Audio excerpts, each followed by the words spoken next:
Il presidente del Veneto Luca Zaia su Facebook non ha mancato a 7 anni di distanza di ricordare cosa significa per la Marca Trevigiana e il Veneto il 2 agosto. La tragedia del Molinetto è impressa nella mente di ciascuno, una ferita per chi quella notte c'era, quando alla festa degli Omi il torrente Lierza esondò spazzando via il tendone, le auto, gli uomini.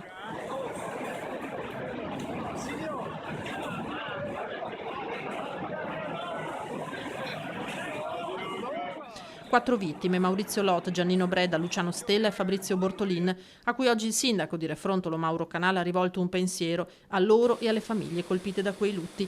Il Molinetto oggi è chiuso, l'acqua scorre placida, malgrado la pioggia delle ultime ore. Appare una volta di più incredibile come un piccolo angolo di paradiso possa trasformarsi in un inferno.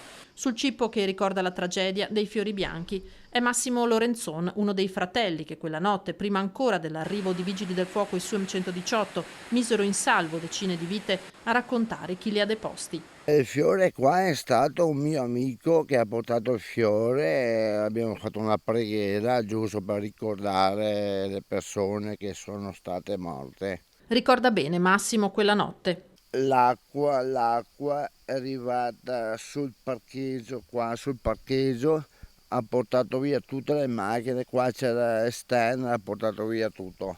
Nel tentativo di salvarsi, molte persone, ricorda, si aggrapparono alle piante. In questo albero qua erano appesi,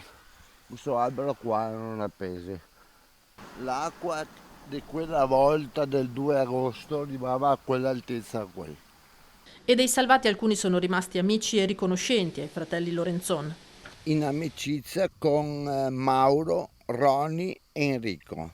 Che quella notte erano qua a quella festa. Sì, quella notte erano qua in quella festa che ci hanno dato una mano anche loro a portare su la gente a casa mia.